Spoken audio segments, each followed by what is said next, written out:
Stava a succedere no bordello.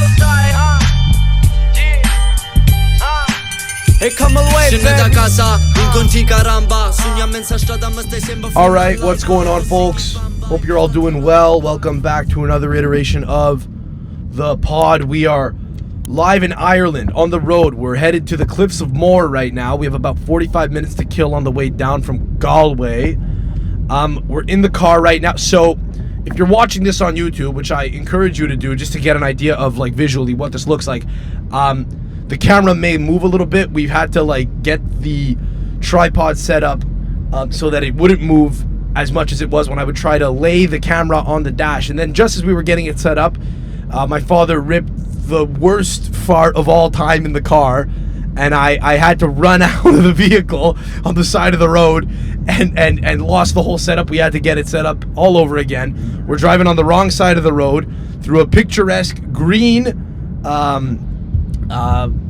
valley. I don't even know what this is. We're driving over a river right now. It looks lovely. But yeah, we're driving on the wrong side of the road here. So if you hear any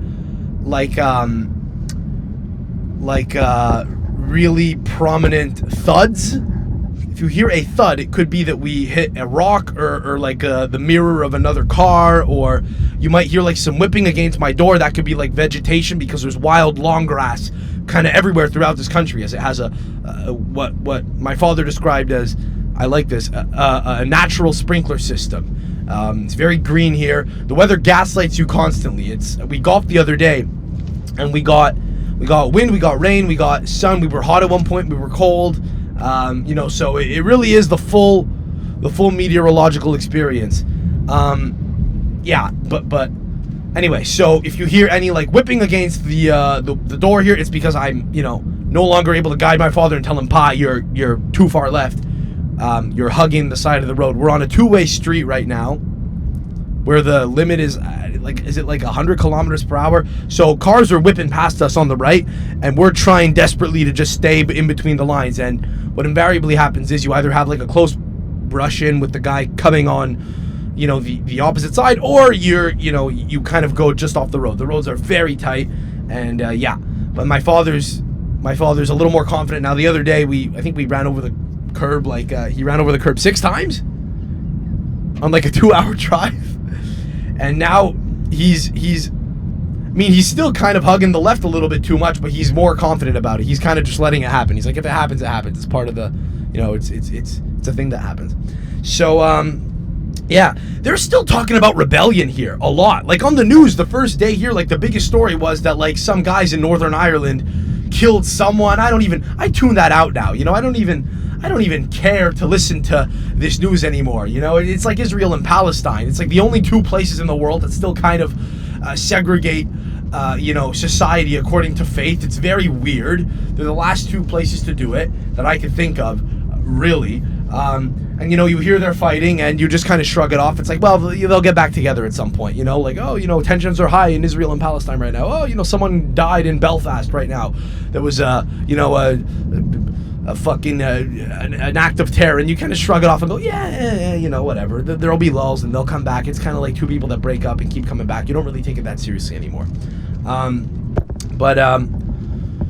don't know. I was thinking about the IRA before. I mean, you say what you will about them. I might join them. I might join the IRA. My father said you got to be careful. That's kind of like saying you join Al Qaeda. I don't know if I believe that. I mean, most of their stuff is domestic. They're just, it's like the mafia. They're just kind of killing one another. It's just mix killing mix. They're killing their own almost. I mean, they would say they're not, but it's guys who look like them, just blowing up people that look like them. You almost got to think that maybe Sicily should have adopted some of their methods if they wanted to become independent. I think the reason why Sicily's part of Italy right now, maybe southern, maybe I should, maybe I could be the guy who spearheads the movement, the Southern Italian terror movement. Rough going right now on the highway. A bus just drove past us. And we just gave the vegetation to our left a kiss. Holy fuck. And my notes have just gone falling.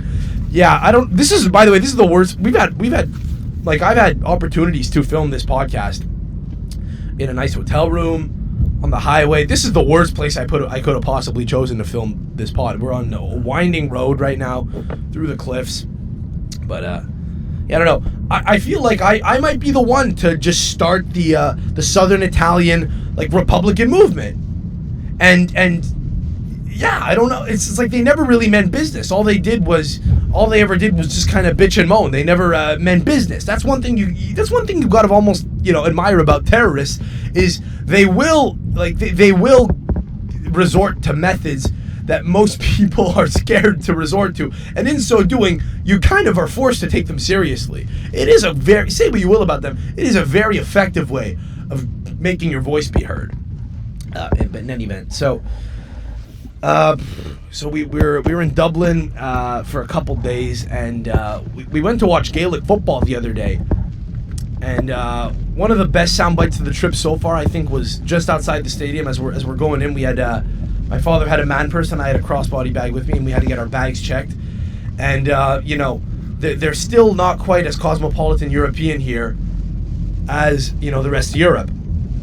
So to have a bag, I guess, as a dude is kind of, it's a little, particularly at Gaelic football. You're not getting like the metrosexuals that are going to Gaelic football as much as you're getting a lot of every man, So we had to get our bag checked, and this dude whose job it was to check all the bags, is checking these ladies' purses, and we fucking come on through, and he goes, You're good. Don't worry about it. And as we're walking past, he goes, Men with bags, I love it. I said it. He put his hands up as if to say, like, hey, I stand with you, like I'm cool with the gay community. There it is. I said it. You're gay. It's all right.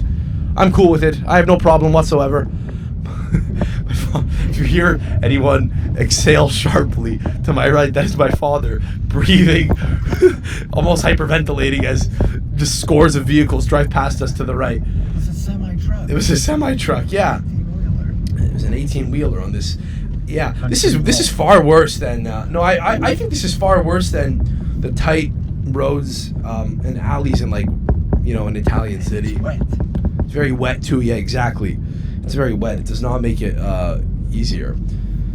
Fucking hell. Yeah, but it is a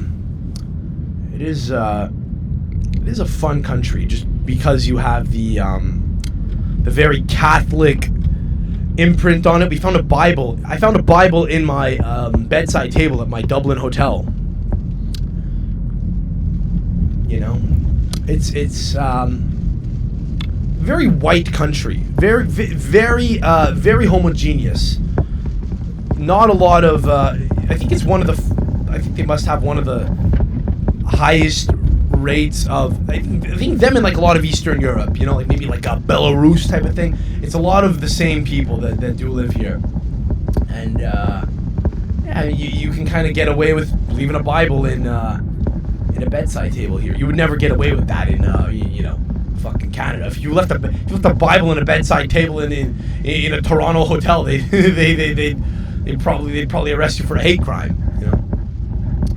But yeah, we had a good time in Dublin. My father wanted to take me to. My father made a little mistake though. At one point, he said, "Come, let's take a selfie." I said, "You never. You got to do it subtly." He was like, "Take a selfie, fucking reach out your arm. You never want to look like you're taking a selfie." He's like, "Oh, why? We'll send it back to your mother." I was like, "No, you got to do it subtly. You never want to look like you're doing it. There's some things you can just never really do. It's just not a good look." We went to see this statue of this lady named Molly Malone in Dublin. There's this statue of this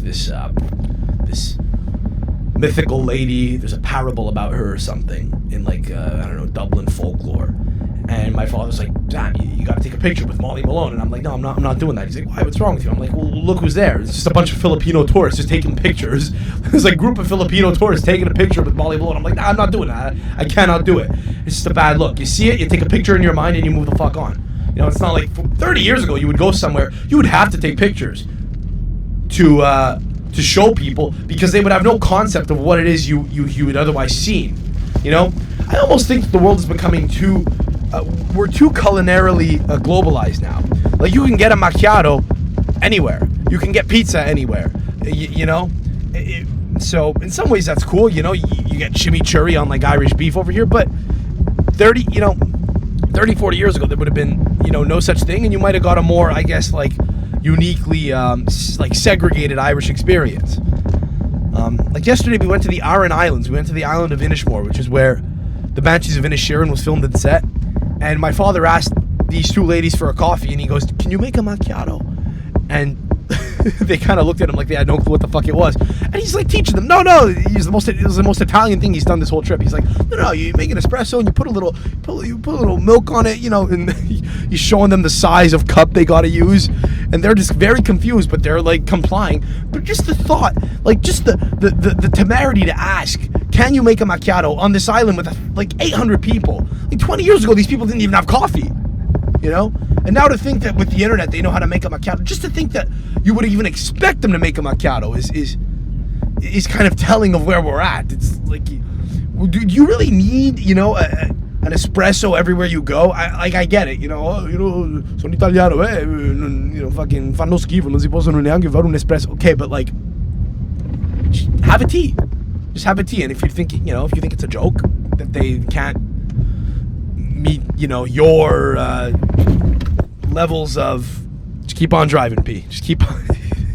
I don't know if that loud thud was picked up by the bike. Just keep on driving. We got insurance. We got car insurance. Just keep on driving.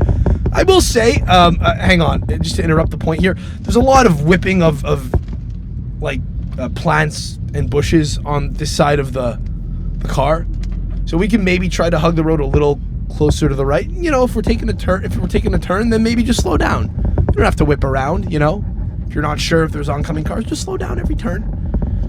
We just you just gave me a thumbs up. That's good. That's because my father doesn't realize he's on the right. He doesn't realize how far to the left we are right now. I've said if you got to pretend that there's like a blade slicing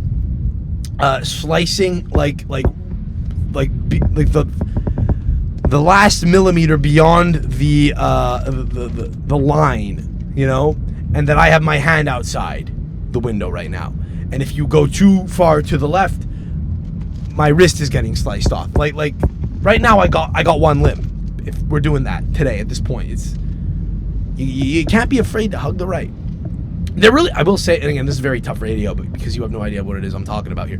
But I will say, Pat, they really don't give you much. what the? This is like this. Honestly, it feels like it could be one lane that we're driving right now. Truly is one lane. Oh my God, a Sprinter just whipped around a bend. A Mercedes Sprinter. Holy fuck.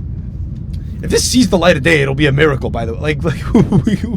We might have to stop this midway through because this footage could have recorded a misdemeanor or something, or certainly an insurance incident, right? It's not a misdemeanor to have an accident, but anyway.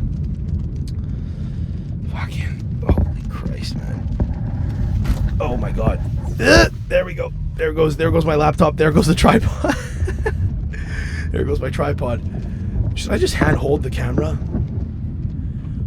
And now the motion sickness is kicking in. This is this is where I have to power through and keep performing. This is chaotic. The tripod is falling over. I'm gonna readjust the tripod here. I'm gonna yak right now. I'm going to throw up. Okay, folks. Listen. I'm just gonna talk myself through this here because I no longer have any larger points to make. I'm just trying to survive this. Can I show people? Here, let me just turn the camera. I mean, there's vegetation right next to me. You could just to give an idea. All right, we're back. Had to take a little break there. We had to take a little intermission because the roads were getting increasingly winding and my motion sickness was kicking in, and yeah, the fucking camera was falling everywhere, and it was not a good idea to power through that. My father needed my navigational skills, and it was getting to be problematic that I was podcasting on a bumpy country road. So you might hear some rain whipping in the background now. The car's been parked, and I'm alone in the car here now. And yeah, so we've gotten to a destination. He's out of the car, and it's just you and me now. You and me now, listener. Solo dolo. Yeah, so we'll take it home just from this point forward, in a mobile vehicle. I would have recorded in our hotel, which we just checked into down the west coast, down on the Atlantic coast of Ireland, in County Clare. This is going to go over most of your guys' heads, because if I have never heard of this place up until this week, then I would assume most of you guys have not either. But we are at a place called Spanish Point. It is near Lahinch Golf Club, which some of you might have heard of. But yeah, so there's like an Irish music festival going on here, which is why it was recommended that we leave Galway and spend a night here, which I think is a little cartoonish. I think it might be a little cartoonish to step out onto the street and have, you know, Irish violins playing. I don't know. I don't know why I can't. I don't know why I tried to hum it. I can't really do it with my mouth. How does Irish music go?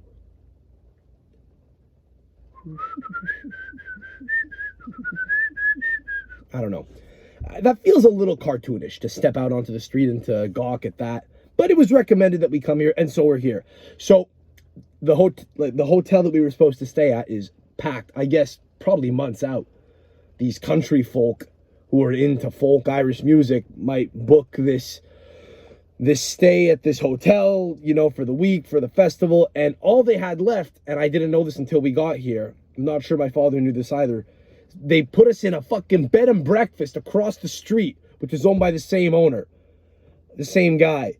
And I'm not, I'm not potting in a bed and breakfast. It feels like I'm in someone's house. I feel like they can hear me everywhere, you know, making gay jokes and shit. I'm not doing that. I gotta face I'm a coward. I gotta face the front desk lady. But it feels like you were intimately in someone's house. There's wallpaper on, you know, the walls and shit. The decor is like New England style almost. Yeah, I've never wanted to stay at a bed and breakfast in my life. It's the first time I am. I will never again want to. I'm only doing this by accident. Yeah, I do not feel. I mean, most dudes would not feel comfortable in.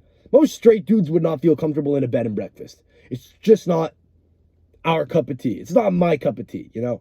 So in the car we are. We did golf the other day in Dublin. I think I gotta take here. No, listen, my father's not here. He can't really attest to this. I'm not really able to bounce this off any of my friends. I'm totally alone as I'm telling you guys this. But I got a confession. I think it's not even a confession. It's more of a boast. I think I might be the best once a year golfer in my age bracket on planet Earth, or in Canada. Can I say that? Is that crazy? I think I must be the best annual golfer there is. I need a few holes to find my legs, and by the 18th, I'm fucking striping them down the middle. I'm getting on the green and I'm getting on the green and the correct number of shots. I'm not taking mulligans.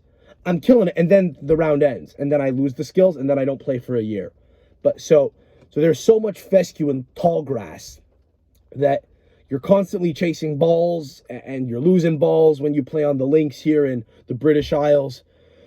But by the 18th, none of that mattered. It's like I stopped giving a fuck, and I was loose, and that was good. I was very happy about my performance at the end. It was a lot of fun. It was a lot of fun to do that with my father. But no, I think I'm the best annual golfer that you know, at least. Like, I haven't golfed in 2 years. I didn't even golf last year because I was hoofing it around, driving around Quebec, playing soccer every Saturday. So I didn't really have, I don't know, that's when a lot of guys I know play, and I just didn't play last year. I think I might be, I haven't golfed in 2 fucking years, and I survived the links here. Didn't run out of balls. Very proud of that. But yeah, a few of my theories have held true here on this trip, particularly on the Dublin leg of our trip. We're going back to Dublin tomorrow, and we're going to watch Bohemians play. It's going to be really cool. But we were in Dublin for a couple of days when we landed. And yeah, just avoid in any city you go to, you got to avoid the Burger King and the Foot Locker. Wherever the fucking Burger King and the Foot Locker are, you must avoid like the plague. Do not go there. Do not eat there. Do not walk there. There will only be tourists there. You got to look for tough neighborhood like a Crumlin if you're in Dublin, where Conor McGregor's from. You want to look for boxing gyms. You do not want to look for chain stores. And funnily enough, prove me wrong, the Burger King and the Foot Locker are always next to one another. Always. They're always within a fucking stone's throw of one another. You see one of them, you fucking run. It is not where you want to be. It is not where you want to stay. It's not where you want to hang out. And when you see them, you just keep walking. Don't go into any of the stores. Just keep fucking walking. That is just a life lesson. You know, and it's proven true everywhere I go. Italy, Rome, Burger King, run. Foot Locker, get the fuck out. Get the fuck out. You want to go to the artisanal stores, anywhere, or the local stores. Don't go for the international conglomerate chains. Go for the Irish chain. Even JD Sport is cooler. I think that's big around these parts. I think it's English, but don't go to Foot Locker ever, you know, or any of the stores around that area. And yeah, I will add here. Okay, so we went to a whiskey distillery, and we did a tour of this distillery, and there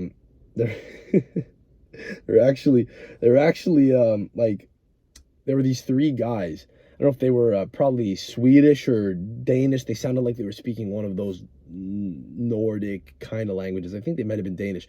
Three old men, all at least 70, 75 and up, all wearing long sleeve sweaters, shorts, and sandals. The same pair of sandals. And the funny thing is, it's almost like they got together and said, hey boys, we're wearing the sandals tomorrow, right? We're all coordinated. And they were all like, yep, in the group chat. But they very clearly did not do that. It was like, just as my father put it, it was telepathic. It was a telepathic, just a thing. They all knew. They all knew they were gonna be dressed in that way. They all wore the same fucking sandals. And at one point there was a lot of alcohol in the air because whiskey was being distilled. And I guess like a few years ago there was that. There were those incidents of like a few Samsung batteries sparking because of alcohol or some shit. I don't know if that's what it was, but the guy told us, keep your phones in your pockets, don't take them out because there's too much alcohol in the air and it's risky. What is one of these which by the way, no one gives a shit, right? You do it anyway. You got to do it like carefully. One of these fucking Danish guys just goes up right next to the guy giving us the tour of the distillery and fucking tries to take a picture of the barley and in the bin. You know, the guy's like, sir, no phones. Like, it was so obvious practically that people on the tour were like, dude, what are you doing? Put your phone away. The guy didn't even have to do his job. Like, people like told this Danish guy off for him. It was funny. And there was a whiskey tasting at the end, and two of them were designated drivers. Like, there were three guys. One of them was taking shots of whiskey, and the other two guys were like, nope, I have to drive. It's like, what, two of you can't drink because you're driving, you know? Like, what? Like, you just, one of you needs to be the designated driver. It's like they had a designated drinker. It was like, this guy's gonna drink, he's gonna be the fun one. He's gonna entertain us in the car on the way back, you know? And then after the tour, we went to the gift shop, and I actually bought a couple sweaters for one for myself and one for my girlfriend. They had black ones and green ones, and I bought myself a size medium, and I bought her a size medium too. So it's like comically massive on her, because you know that's the look. It's like a jumper, and it'll be like a dress on her, and the sleeves will be like really long, but it'll be cozy. That's the thinking. But also part of the reason why I did this, and this is a tip for you guys, I got the same size so that she can take whichever one she wants. Because here's the issue. If I made an executive decision and said, I'm getting this one for myself, suppose I got myself the green one in my size medium, and I got her the black one in a size smaller. The small will fit her a little more snugly, right? Suppose I had made a finite decision like that with ramifications, because if I get different sizes in different colors, one is for me, one's for her. I never know. As a guy with a girlfriend, I've been dating her for 5 years. As a guy with a girlfriend, I do not know really ever if she'll like a gift. It's always a stab in the dark. You never really know for sure if she'll like it. But actually think about this for a sec. I got two sweaters, one in green, one in black. If I just given her the green one, Like, you could see it going wrong either way. Anytime you're getting a gift for your girlfriend or wife, you could just see it somehow going wrong. Hence the confusion and the doubt and the apprehension. Because you could just see yourself getting chewed out or getting told, oh, but like even politely, well, thank you, I really appreciate it. But, and then there's always a but, and the but is, I would have preferred this, or I don't really like this. And it's, and you never know. It can literally be, they can make the case compellingly either way for either choice. So in this case, she could say, what, you got yourself the green one and you got me the black one? It's Ireland. You didn't think that I would want the green one? You didn't think that I'd want the nice green Irish one? And I'd be like, well, I don't know. You thought green would be an ugly color. I thought black is better, Caught with your pants down. You're fucked. Conversely, you get her the green one. You get the black one instead. She's like, I hate green. I'm not going to wear green. When am I ever going to wear green? Black is so much more versatile. It's like you literally can never win. And sometimes it does work out first shot, but then you're lucky. You just wipe your brow, say, fuck, okay, got away with that one. Like the number of times that you get her a gift and she's like, this is perfect. It's or wow, you made the right choice. It's such a thrill. Oh, I'm so happy you gave yourself the green one because I want the black one. This is so much nicer. I hate green. Or, thank you, the green one is a lot more quaint. It's more like, it looks more, it's more the vibe. It's more the Irish vibe, I literally never know. And the guy at the gift store was a French guy, and this was funny too. He's from France. We detected the accent. Obviously, we speak French from Montreal, right? So, he tells us the price. I'm checking out alone. So he tells me while my father is still browsing. And, whatever. I'm talking to the guy. I give him the sweaters and we're speaking English and I hear his French accent and I kind of switch to French. I go, "Vous êtes français?" And he goes, "Ah, oui, oui." And he tells me, "Yeah, I married an Irish girl. I'm living here now. And yeah, I like it. Life's good." We're speaking French, whatever. We're having a conversation. And then at one point, he so my father then comes to check out and ring his stuff up, and he got like a whiskey glass, like a glass to drink out of. It's one of those hourglass type ones. And he asked the guy if he has bubble wrap or a bag or something. And he pulls out a box instead, like a whole gift box. And I was like, oh fuck, like he's not messing around. And I asked him in French, are you familiar with the Quebec saying?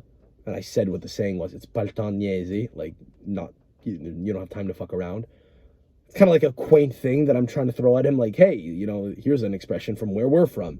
Have you ever heard this before? Do you understand what this means? And he kind of looked at us like we were, like we were crazy, like we were aliens. It was totally foreign to him. He's like, no, I'm not familiar with that. And I'm like trying to translate it now. It's one of these hard expressions, which is not really that like easy to directly translate into another language. So I'm thinking, well, how would I translate this? And I decide that the best English translation of this expression is he's not fucking about.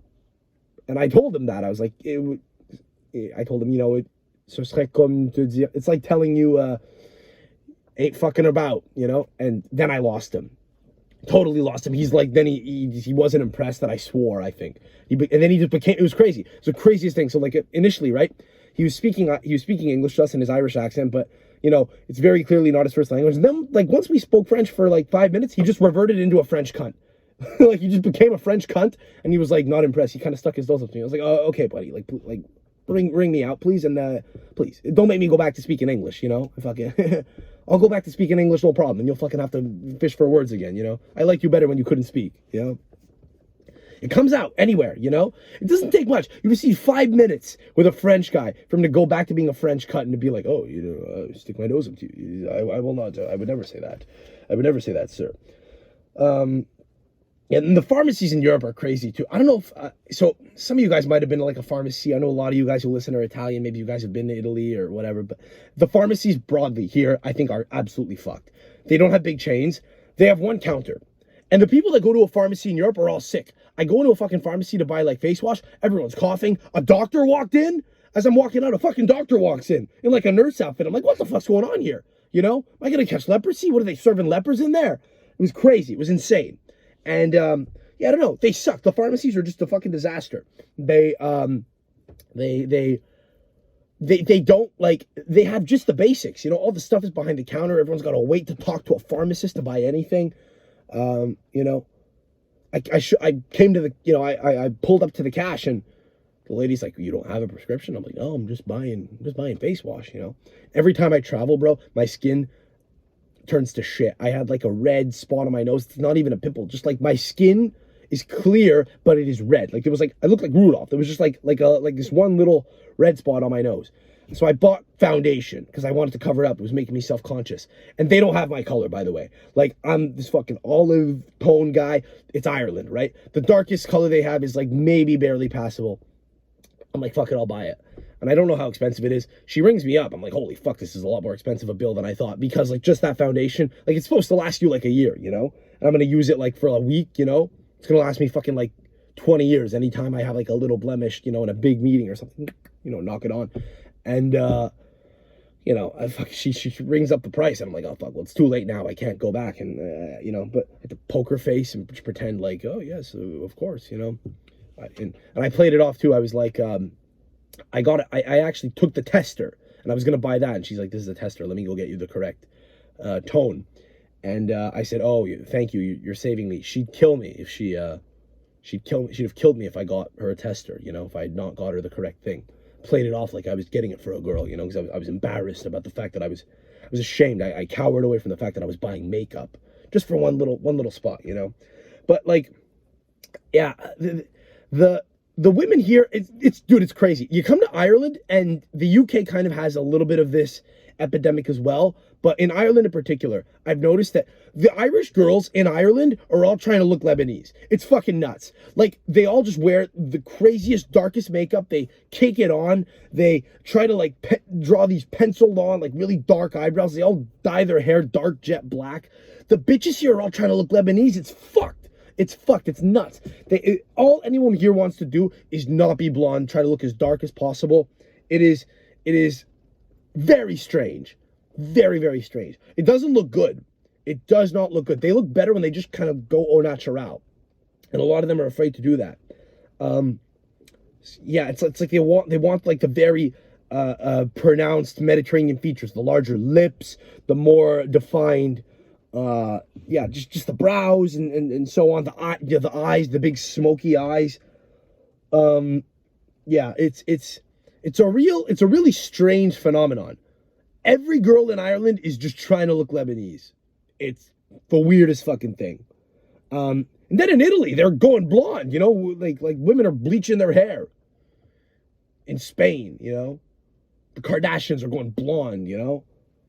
These like Armenian chicks in like Beverly Hills are going blonde, platinum blonde, streaks. Get away from the darkness. It's really funny how just there's this collective insecurity where no one wants to look the way that they you know, that they kind of really do look, and that they do look.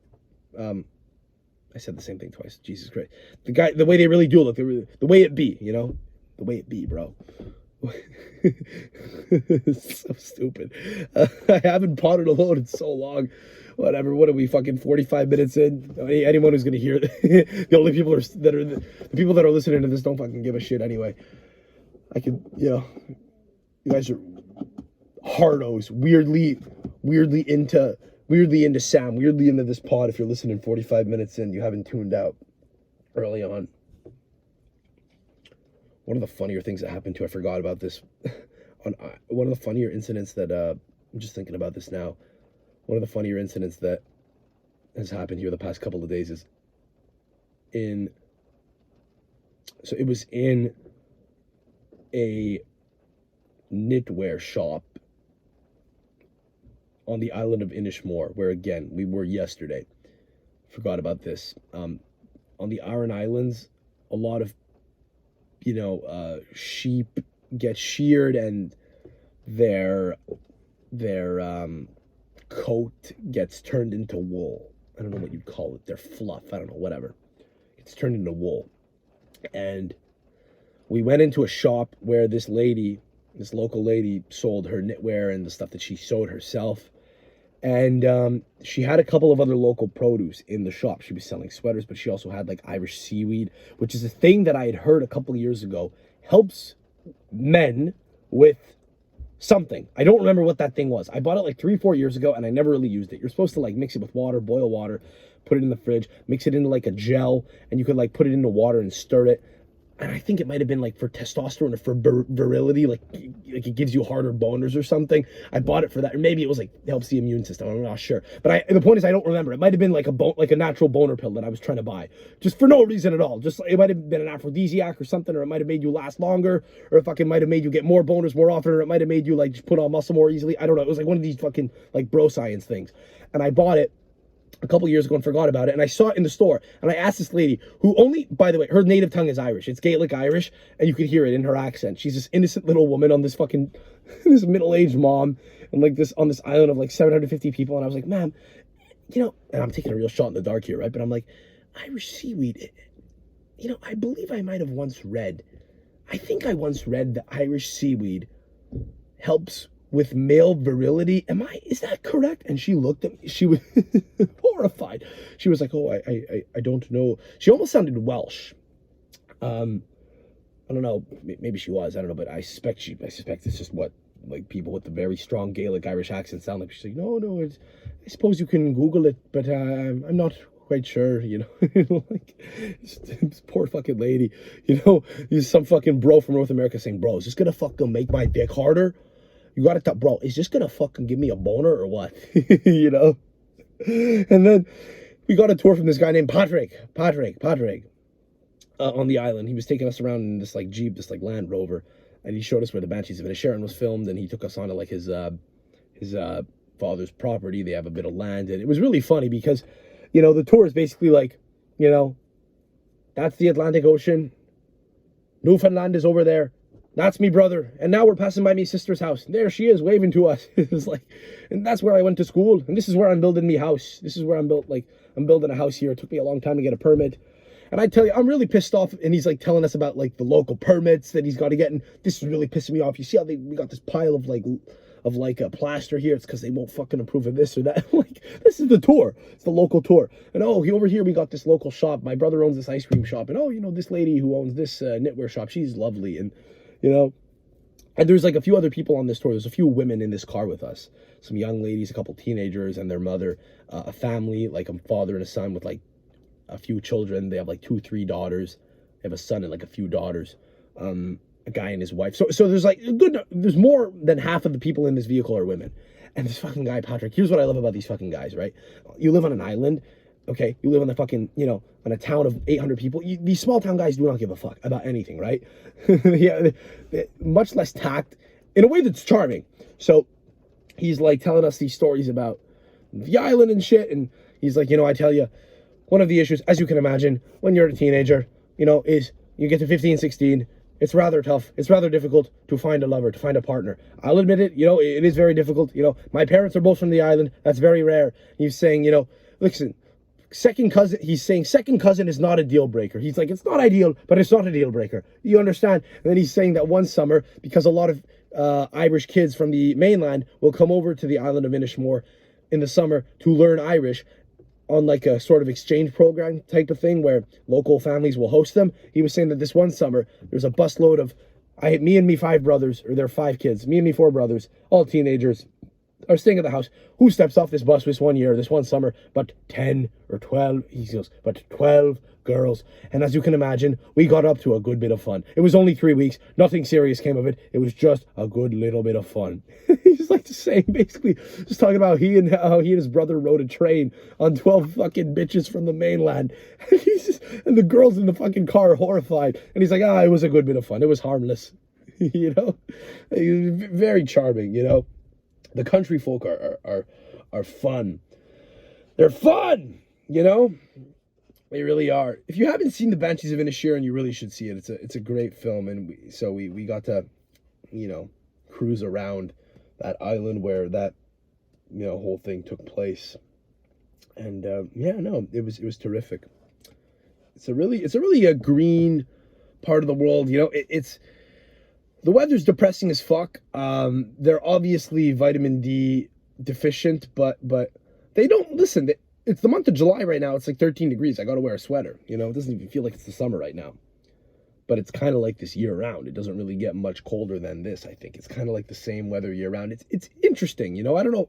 It's probably a little intense to want to live here. The grass is always greener, you know. You come here and it's charming. You live here and it's tedious, you know. But yeah. The fuck else, man? Is there anything else I wanted to get to? Is there anything else I wanted to get off my chest here? Any other observations? I'm just trying to think. I mean, just to pivot to football here, I think I guess speculation on my part. I don't know if this is one of Sam's famous theories, but fuck it, I'll get behind it. I have a theory that the Saudi League is going to leave Serie A and Italian football in the dust in 10 years' time. I think it's over. The Chinese would have and could have put more money into football a couple years ago when they went on that blitz and tried to sign a bunch of players from Europe and from around the world, and were successful in a number of those pursuits. But then the whole league kind of tailed off. I think COVID really smoked them, but they had like a 1 or 2 year period where they were signing a couple of big names on big money. I think a couple of the biggest paid, the biggest contracts in the world, the highest paid players in the world at the time were in China. Pelé was one of them, if you guys will recall, right? Well, the Saudis are now doing that too. But here's the thing. China kind of, I think, was a victim of their own government. And I think the Chinese Communist government, I think they might have abandoned the initiative. I think it was like a sport washing thing they were trying to do, and it was a half measure. They weren't really all in on it. I think it had something to do with local government and the fact that the local business owners who owned the clubs no longer had the support of the CPC, the Chinese Communist Party, or whatever, or the CCP, right? Sorry, the CCP, the Chinese Communist Party. That's not happening in Saudi Arabia, That's not happening in Saudi Arabia ever. They're hell-bent on becoming a global power, which they kind of already are, but I think they want to become a mainstream one. They have more money to spend, and they have a much smaller government. I think it'll actually become a really competitive league. Everyone's going over there now. Some of the guys going over are older, and the number of players have refused contracts, but money doesn't exist there. You just got to keep raising. There's no issue of financial fair play. There's no issue of financial sustainability. You want to talk about Man City having endless fucking, heaps of money? That's just one family. One fucking family. It is one family that owns that club. It isn't, an Abu Dhabi, Dubai-based UAE family, right? I think this is the fucking, the head of the state of fucking the United Arab Emirates who owns Man City. You're basically seeing that now in Saudi Arabia, who has more money than the United Arab Emirates, like the king of Saudi Arabia, I believe, totally does. The family, the government does. They're sitting on a larger, landmass. They're sitting on more oil. And the government is basically, I believe, who is kind of, now listen, I was going to say, I think the government is basically who's funding some of these transfers. That may or may not be true. I don't know how that works, because in that point, then the government, the king, whoever the fuck is picking winners and losers, it may not be the king directly. It may be like someone who works in the local government. It might just be that the people that own clubs there are stupid rich. They might be cronies for the government there. You know what I'm saying? They might all be royalty. If you own a club there, it might just be that you have to have been, you have to have been a guy who's come through like the royal family system. I do not know. They could all be fucking cousins for all I know. I really don't know. They could be a bunch of different like cousins who have all bought teams. I'm not familiar with it, but the point is the money there is absolutely fucking, like, it's retarded. It makes no fucking sense. It is stupid money that they're making over there, just through existing. They're fucking, they're hoarding it, and they do not care to burn it. There's no issue of financial sustainability whatsoever. Just pick a number, blank check. What's your number? We'll meet it. Boom. I think Serie A is fucked. Milan are signing Ruben Loftus-Cheek. Just for perspective, the shittiest players in the United Kingdom now. That's harsh. He's not a bad player, but sorry. The reserve players from the Premier League are now signing in Serie A. Not necessarily an issue. I actually think Loftus-Cheek's a good player. I think he's a smart signing. But if you're resorting to smart signings and using your head and trying to, approach something strategically, you're fucked. It's over. It's over. You need to be able to mindlessly spend money. The league, I think, is fucked. I really do. I don't see us competing with the Saudis. I think the Saudi league is going to be one of the top 5 leagues in the next 10 years. I think it'll take less time. I think in 5 years' time it might be. Honest to God. Honest to God.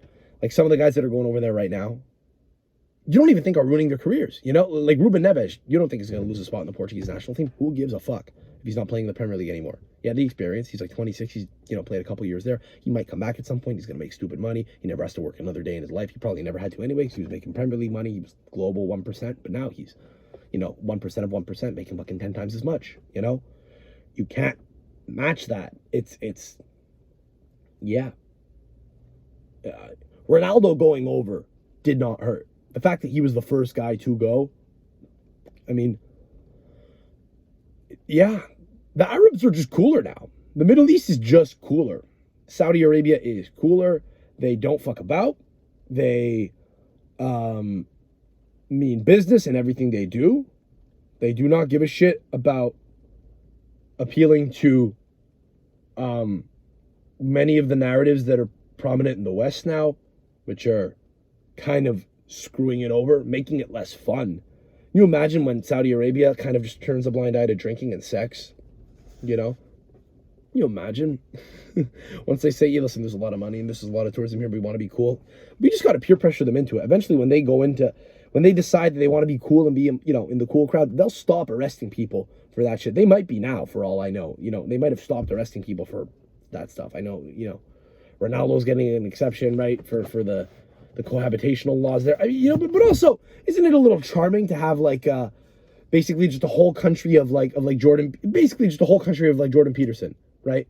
Jordan Peterson, fucking Andrew Tate, listen, you need to be responsible. You need to fucking, you can fuck all the women you want, but you need to have one wife and marry her.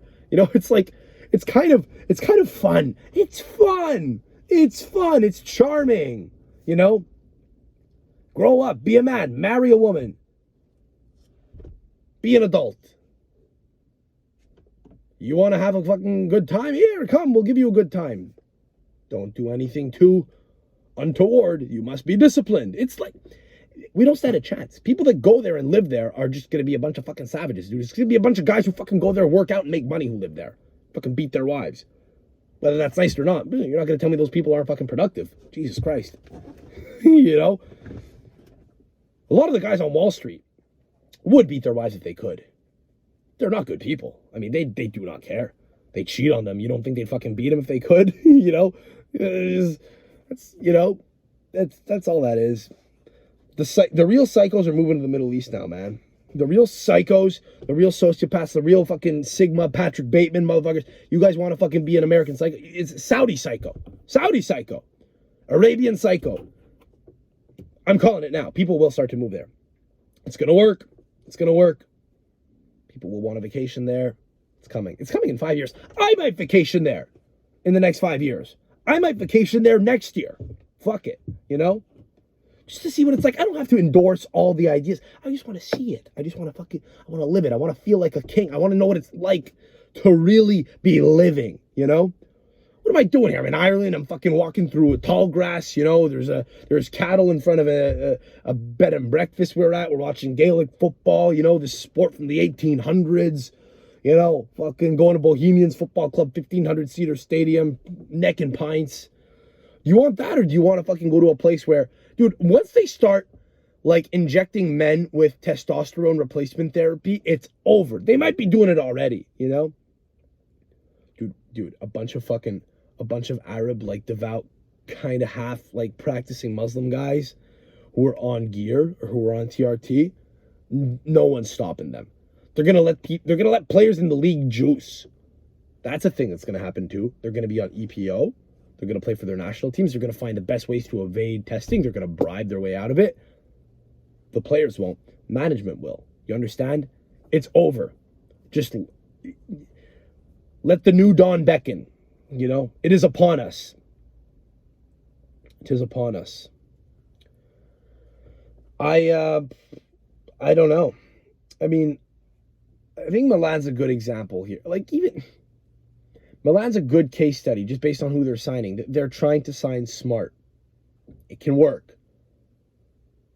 But in terms of flair, stuff that brings in eyeballs, money, the Saudis are running away with it, man. they're bringing in guys intelligently too. They're getting like that kid Jota from Celtic. It's a smart signing. Like, you know, Firmino, 31, free transfer, smart signing. You're hearing about all these guys going over there now, and you're not thinking they're ruining their careers. You're thinking, fuck, I might have to watch a Saudi game. You know? Particularly if you got to think this is coming, particularly if they abandon the foreign player rule, which I think is in place now. I think Brozovic just signed for them. Here's the thing. I say them. I don't know who, for a team there. I think it might have been Al Nasser. I think it might have been Ronaldo's team. But yeah, they're just, you know, they're killing it, man. They're fucking killing it. The funny thing is, you don't know anything about any Saudi women, too. It's just, anytime I see video of Saudi Arabia, here's the fascinating thing about that place. I only ever see dudes. I never see fucking women there. I only see dudes in the stadium. I only ever see videos of dudes at press conferences, dudes in meetings. Maybe they're fun. Maybe Saudi women are cool. You know? Are they like Russian women? You know, I feel like they're actually kind of the opposite of Russian women. You know? Like Russian, Slavic women, man.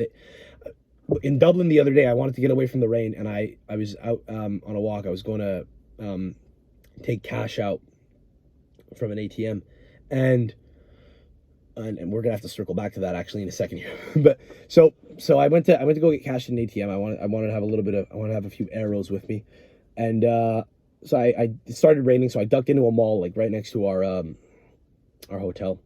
And I wanted to go get, like, in this mall, I wanted to go get like a thing for my brother, like a gift to bring him home. And as I'm in the mall, right, I'm just kind of hanging about, waiting for the rain to, like, come to pass. I'm on the second floor of this mall. And this lady, some chick in like a low-cut dress and like a mink, like over the shoulders, struts on in high heels with a fucking... this other girl with a fucking like a camera, like a nice camera, like a photography camera, and the lady in the dress goes to the edge of like the balcony overlooking the lower deck in this hotel. In this mall. Pardon me. We're in the mall. We're on the second floor. She goes to the edge of the balcony. She starts posing, and this lady starts taking pictures of her. She takes off her mink. She's fucking like, she's posing, rawr, like looking at the camera. It's like what? And I heard her speak. They're Russian. They're insane. They do not give a fuck. That is the most Russian thing I've ever seen in my life, dude. These fucking women that want to be models in Russia, these Slavic models, these tall models, they're insane. They do not care. They want you to look at them. They want people to look at them. And I'm kind of like, whoa, this is weird, right? And I'm on my phone, like just waiting for the time to pass. And I golf that day, so I'm wearing a polo, and I'm wearing like golf pants that are kind of stretched, and my shirt is tucked in with no belt. I look good, I guess. I don't know, but and so this Irish dude. So I got my head on my phone, right? I'm kind of, like, if they're taking pictures, they're behind me. I'm kind of, like, looking the other way. I'm not facing them. I'm looking the other way, leaning against a beam. And this Irish dude kind of comes around the beam and goes, I think he asked me something like, I think he said, you taking photos as well? Like, are you also taking photos? Like, and I'm like, and immediately I went to, like, what the fuck? Like, is he accusing me of being, like, a weirdo who's, like, also taking pictures of her? Like the girl with the camera's taking pictures, and are you also? And I was like, what? And like, no, what the fuck, bro? What are you talking about, bro? I'm like, and then I realized he meant, oh no, like, are you gonna tap in? Like, you gonna, you know, she gonna tag you in, and you gonna take pictures with her too? Like, you look good. Like, he was actually paying me a compliment. It's like really social Irish guy, right? And he was like, kind of, you know, he's like saying, dude, you should go talk to her. And I'm like, yeah, dude, I'm here to get away from the rain, you know. I didn't bother saying I got a girlfriend. I'm just like, yeah, I'm not really, just waiting for the rain to pass, dude. I'm just kind of not really into that. And he's like, yeah, why is that, mate? She's a babe, you know. He's like kind of looking at her, and he's like, I'm gonna go talk to her. And he just goes. This is fucking social Dublin. This Dubliner, this like younger guy. He just starts talking to her. He's shorter than her. He gets like kind of like not really rejected. Like, that's the thing. They won't do it. A lot of Western women will do, which is like get away. They kind of like, she smiled and kind of like went back to posing, you know? Like, she wanted this guy's attention. It was fascinating to see, you know? Like, this guy saw her and was like, let me get this guy on my side. He, like, wanted me as an accomplice, and I wasn't giving it to him. So he kind of, like, he was like, oh, fuck this fucking Finocchio. Fucking, he's not giving me what I want, right? Like, he's boring. And he never talked to me again. Like, he kind of just started chatting up with these other people, like this other couple, like, kind of in the area, kind of pointing it out. I don't know what they were talking about, but he was like, oh, this guy's lame. This guy fucking sucks. He gave me nothing. I'm like, oh, she's hot. And he's like, yeah, whatever. I don't care. You know? So, but like, she was into it, you know? It was insane. These Russian women, like, they like to be stared at. They ever see them at the beach? They're like, and it's like the men they're with kind of don't mind. Yeah, stare at my wife, you know? Maybe even fuck her if you want. I don't know, you know? Maybe I'll kill you if you try. You want to fuck her? You could fuck her, but if you try, I'll kill you. I'll slit your throat, you know? I'll call in the goons. Just everything about them is mystical, you know? The Russian men is, you know, keeping stuff close to their chest, and then the Russian women are kind of doing that also. It's like they're trying to ooze sex appeal, but it's like, oh, I don't know if you can't have me, you know? It's very cryptic. And then the Saudis are very, hello, you're welcome. It's very open. Yeah, come, business. Yes, you know. The women are not that. The women are very, you know, maybe they are. I don't know. You never see them, but the men are very much the opposite of like the Russian men. You know, I feel like Russian oligarchs with money are a little bit fun too. Come, we take care of you. But maybe it's a money thing. Actually, I don't know. The Saudis are taking over. It's over, guys. It's done. It's done. Italian football will become like what Irish Gaelic football is. Gaelic football is a sport for the people. They don't make any money. It's a cultural thing. You do it. You play the sport because it's fun to play, because it's part of the culture. You get a lot of respect. Men still want to do it. Women still love the athletes, you know. It's cool. It's a cool pursuit for your son to go into. It's honorable. You might coach if you get older and, you know, you can't play anymore. You might, you know, coach the team in your community. But it's a local thing. It's a local thing. It's a cultural thing. There's no money in it. That's going to be Italian football soon. I'm predicting that. And we will continue to watch it. I will continue to watch it, but it will no longer be the cool thing. It's going to be a weird thing. It's going to be like Romanian football. Like Romanian football is now. Back in the day, it was fucking great, you know? Now, not so much. That's where we're going. And we're still going to have to watch it, and it won't be the best anymore, but you'll watch it anyway. Because it's just what you do, you know? You're going to have kids one day, and they will be tempted by the allure of the Saudi League. Their favorite team might be Al-Hilal, whatever the fuck it is, Al-Itinad, wherever Benzema signed for.